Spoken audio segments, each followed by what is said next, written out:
has is imposing sanctions. It's a form of economic warfare, and it has a big implication for the dollar. Okay, now others are trying to get out of the dollar system. There's the dollar system that now is being changed. India is dealing directly with Russia, and holders of dollar-denominated assets don't want to hold those dollar assets if they feel that they're going to be grabbed and so on. So what's happening now has happened many times before. And I learned this in my past because in 1971, I was clerking on the floor of the New York Stock Exchange. And President Nixon gets on and he says, we're not going to give you the gold that the dollar is backed by. And we had a devaluation. It took me by surprise. I walked on the floor of the stock exchange. I thought it was going to go down a lot. It went up a lot. And that's because I never experienced the currency devaluation. I found the same exact thing when I studied history. Same exact announcement took place on March 5th, 1933 by Roosevelt and had the same effect. So I understood then how history before me was important. Studying the Great Depression allowed me and Bridgewater to anticipate the 2008 financial crisis. If I didn't study that, what's happening now is very relevant.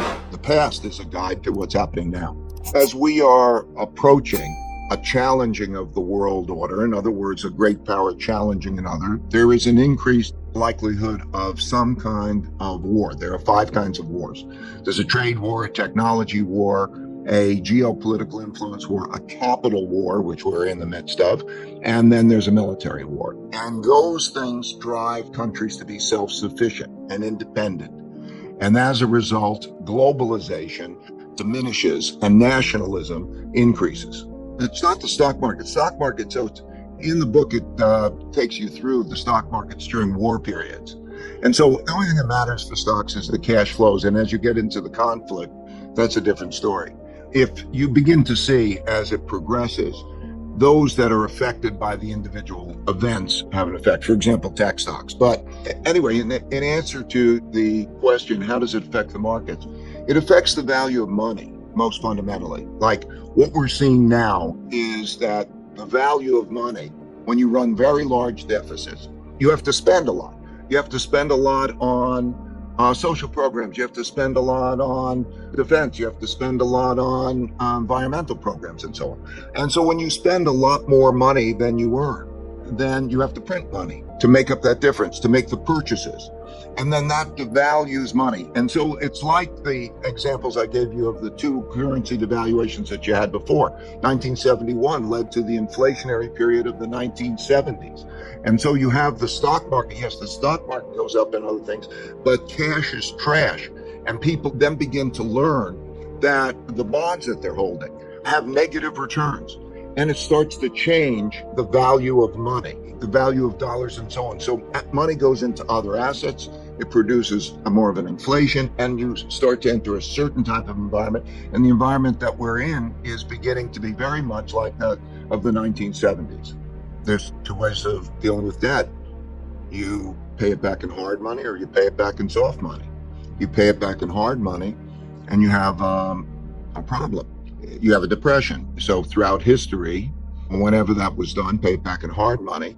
Eventually, that was abandoned and you print money. That was what 71 was. That was what March 1933 was. And so I think that what you have to think about is the value of money. How much money does one have in debt instruments? And do you want to own that as an asset? I think they're bad assets. And then how do you diversify? And the system also has to deal with what is money?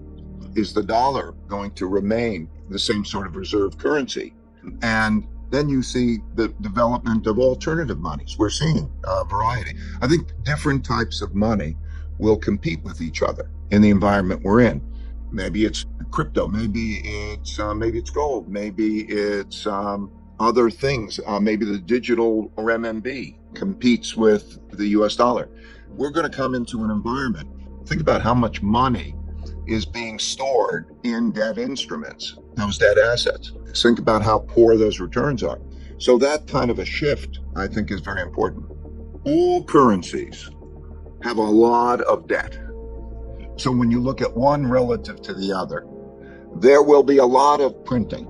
I mean, currency equals debt. And when you hold a currency, you're holding a debt instrument. And so all of those will decline in value relative to other things. Now, will the dollar decline more than other currencies? It's almost certain that we're going to come into this environment. We're in this environment in which there's a shifting of those currencies. So you're going to see more of China's renminbi being used. You're seeing India have a direct link with Russia on the currency. So we're in an important change in the currency. But how that is a store of wealth is a different question. So a currency is a medium of exchange and a storehold of wealth.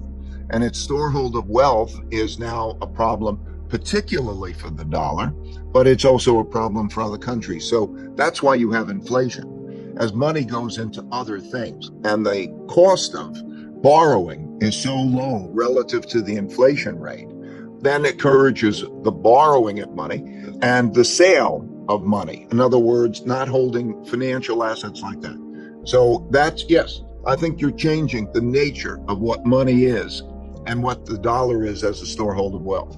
We're beginning a paradigm shift. A paradigm shift is a shift from a mindset and positioning of that mindset to another mindset and another positioning of that. So, for example, the mindset that we were in was that you have low inflation, and when you're owning bonds and you're owning cash, or you are operating one way. And you don't worry about that. Companies don't worry about it in their inventories, having larger inventories, or homeowners don't worry about inflation as much in the purchases of the houses and so on. Once that shift begins, it causes a reinforcing dynamic. It's like everybody is long bonds. We've been in a 40-year bull market in bonds. And so it's been fine to have. And when that shift starts to take place, you see behavioral shifts that reinforce that cycle in the paradigm. So, for example, when there is the selling of bonds, that makes it more inflationary in and of itself, because the amount of debt that has to be sold is not just the deficit, but also the amount of debt that's being sold is those bonds. So now interest rates have to rise a lot, or the Federal Reserve has got to come in there and buy more. And then you get wages. People make wage settlements and such things. So a paradigm shift is beginning to take place, and that will be also self-reinforcing.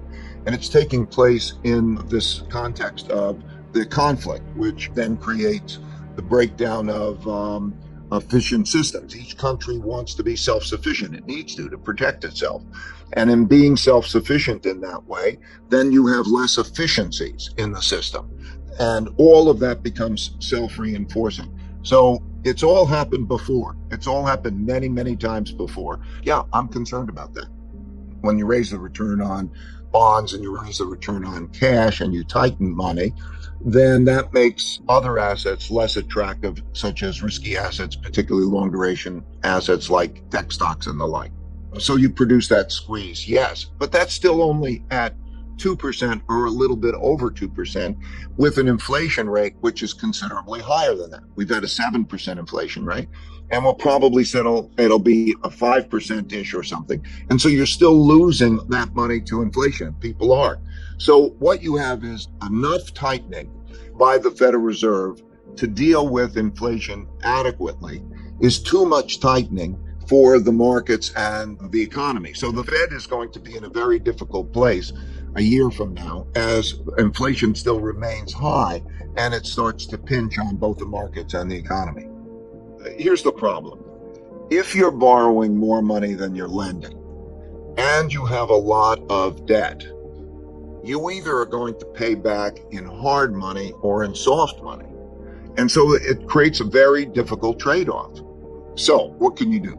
Do you spend less money?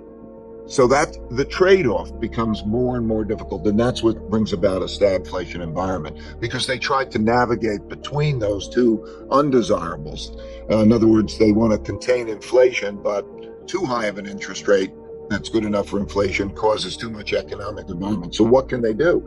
No, they're in a position already because of that dynamic, spending more than they're earning, creation of a lot more debt, and a lot of other debt, which one man's debts are another man's assets, and that has the holder of that assets is losing money. Imagine holding a bond now. Look at how much money is in bond funds and cash.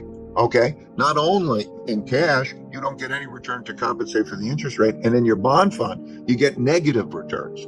And how's that feel? So are you going to continue to hold those bonds in that bond fund? It's a dynamic that they have to deal with that is really beyond their capacity to deal with it. They can't change those fundamentals.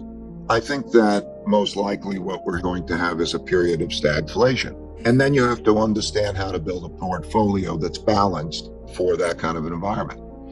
So every investment is an exchange of a lump sum payment for a future cash flow. And so the cost of money is a consideration relative to the return on money. And so when we look at that return, when we say I can hold cash or I can hold a bond, that changes the inclination to hold cash. But also, one has to look at the expected return on equities.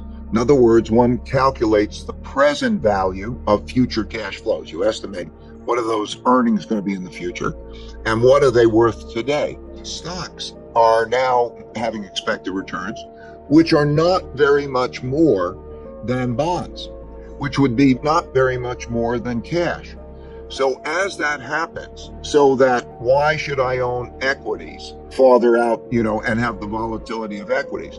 So that shift in the curve, in other words, the relationship between cash, bonds, and then the relationship between bonds and equities, and the relationship for corporations between the rates at which they borrow at and the rates at which they can earn money at, have a pervasive effect on the economy and the markets. So no, it's important to take a look at that relationship, that yield curve structured that way, but you should go beyond that and include the returns of other assets. What can you do in the way of generating returns relative to the costs of money, the relative attractiveness of those instruments?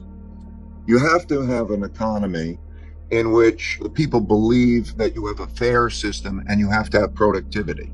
So I would say the most important thing is the redistribution of opportunity to make people productive and to eliminate the internal conflict or to reduce the internal conflict, which can be so disruptive.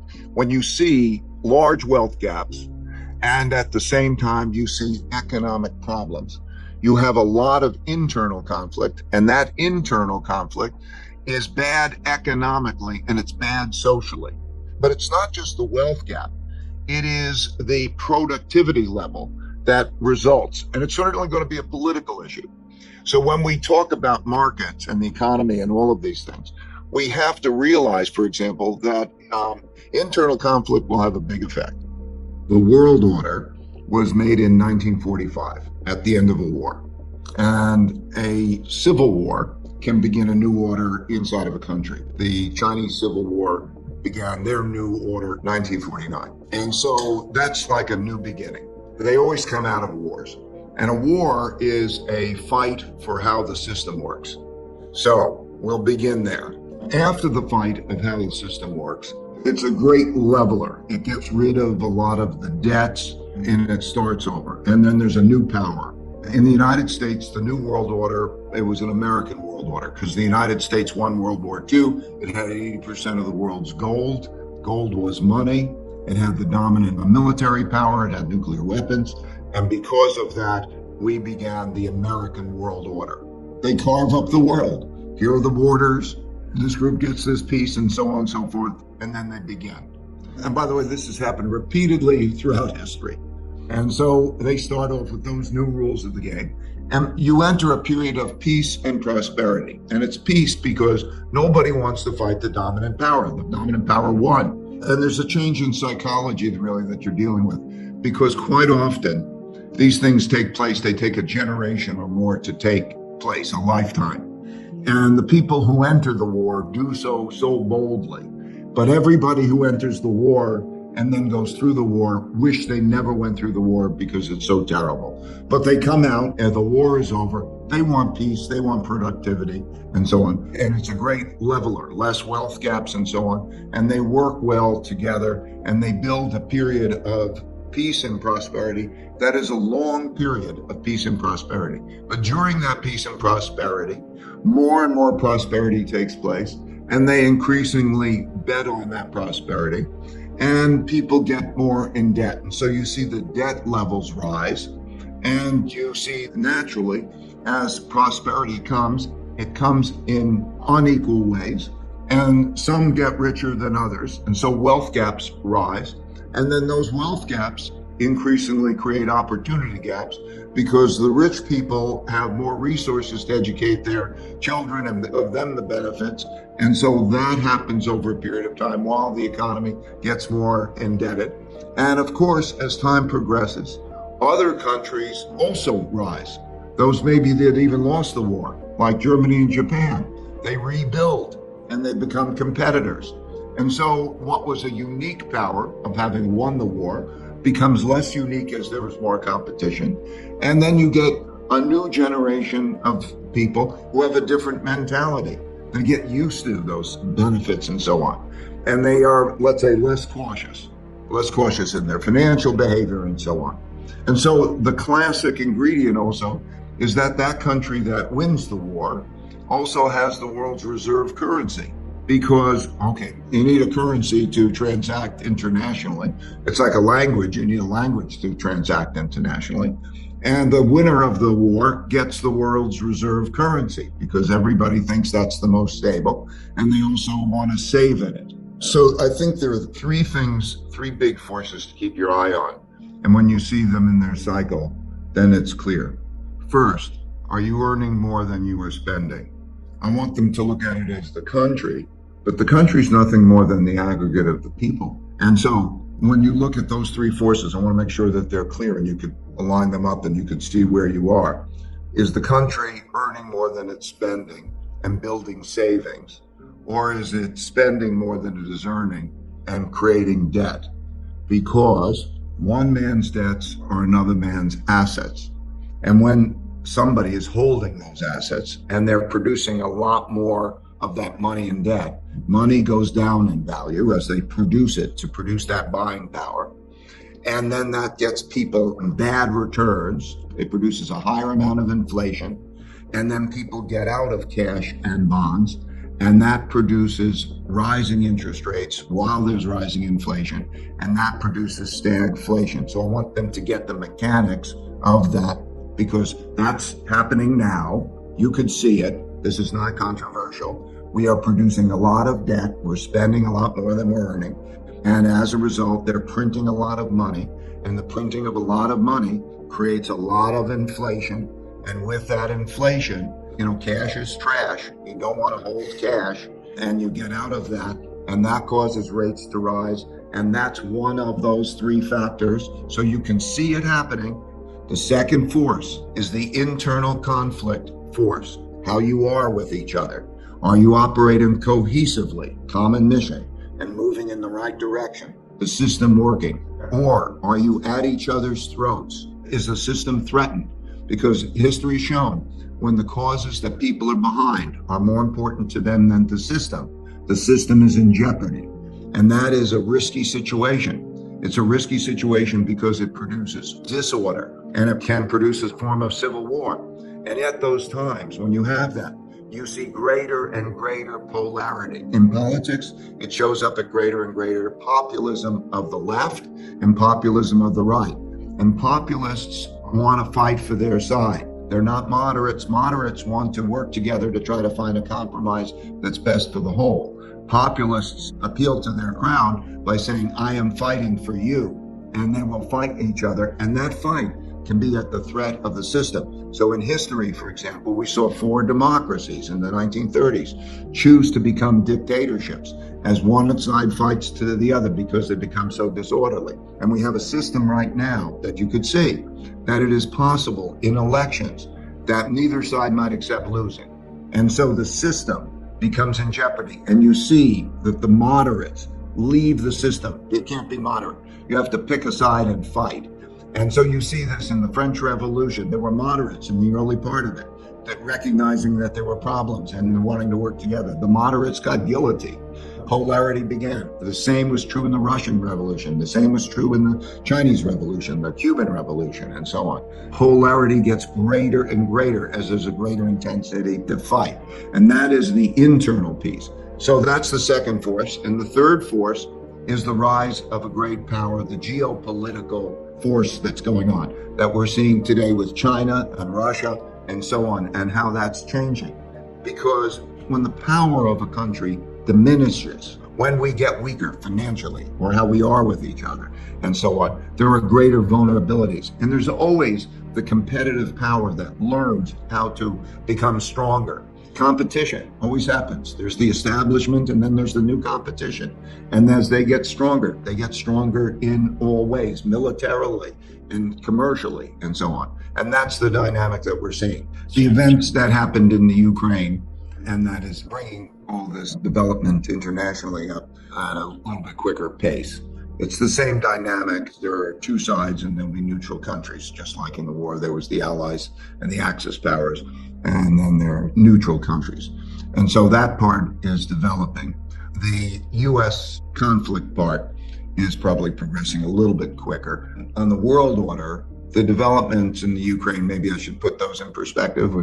There is a very close relationship, a common objective of the Russians and the Chinese. So there is a competition in the world, and there's a dominant world power which is perceived as being overly controlling. And there are 5 types of wars. There's a trade war, there's a technology war, there's a geopolitical influence war, there is a capital war, and then there's a military shooting war. And we are in the first 4 of those wars in this competition with China. We are in a shooting war of sorts with Russia and the Ukraine. We're providing arms, and so they're shooting. And so there's a military war going on, and we're in it in our way.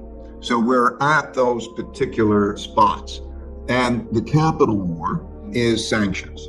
We hear the notion of sanctions. And what that means is they're economic. And the way they work is to shut off, to produce economic pain by either not letting them get at their money or not letting them get to goods that they can import. And these have happened through time. In Japan, that was what set us up for the bombing of Pearl Harbor, because the United States cut off Japan's oil supply, was in the process of doing that, and also confiscated its bonds, much the same way as happening now. And that put them into a corner that led them to bomb Pearl Harbor, and then we went to a military war. So that's where we are now. And that also is risky because it threatens the value of the dollar. Because right now, debt is dollars. Any currency, the way you hold it is you hold it in the form of debt. You don't hold it just in paper. And because there's a rising inflation, and because there's a lot of printing of money, and because there's also a greater fear on a number of countries that they too could be sanctioned, there is a selling of dollar-denominated debt. So you're seeing that the bond market is going down. And so there is that dynamic that's going on. The capital wars are the ones that accelerate immediately before the military wars. Usually the coffers are empty, they're printing a lot of money, and then they're trying to use economics as a weapon. So we're in that part of the cycle. Now, in terms of how this will transpire, I think there are 3 big questions that we're going to get answers to pretty quickly. The first is, does Putin and Russia win or lose? I'll describe win as what he wanted at the outset, which is win for Russia would be to have the Ukraine be some non-threatening position, such as a neutrality, a guaranteed neutrality, and for Russia to have control over eastern provinces, and for Russia not to be economically devastated, instead to be maybe have something like a 10 or 12% decline in GDP, and for Putin to be in power. If those 4 things happen, then the cost of his actions will have been worth what was obtained from that. And that would be viewed as a win. It would be then also a loss from the Western countries. The world is looking at the power of American sanctions, because American sanctions are the greatest power the United States has, because it controls the world's reserve currency. That's the biggest asset. But in weaponizing the dollar, it is leading those to get around and not want to hold dollars because they get worried that they're going to be confiscated. So we will see if that dollar sanctions power, we'll see how powerful it is. If it isn't very powerful, that's going to be a problem. While Russia is throwing in military, we are throwing in sanctions. And these sanctions don't cause lives. It's not a military war. So we're fighting it with sanctions and they're fighting it with military. If you didn't have that, how would you fight this war? It would be a much more difficult situation. And the third thing that we're seeing is how the world is lining up, which, there are in wars, typically Axis and allied powers. And you could see by the actions that are taken as to which are lining up. Who voted in favor of what at the United Nations? Who is allowing what rules? Who is trading with the other party? Russia actually put out a list who are friendly and adversarial countries. And that's making clear how the sides are lining up. So you're seeing those sides line up, and all sides are in preparation for war. And so psychology should change, and is in the process of changing, to realize that you have to think in terms of buying power, not the number of dollars you have. And you have to think how much is your buying power. And so the worst thing is to be in cash. Like I say, cash is trash, and to be out of the bonds. The next thing is to have a diversified portfolio of assets with a bias toward inflation-protected assets. And I would want to diversify between locations, countries, in terms of the investment based on the criteria I just mentioned.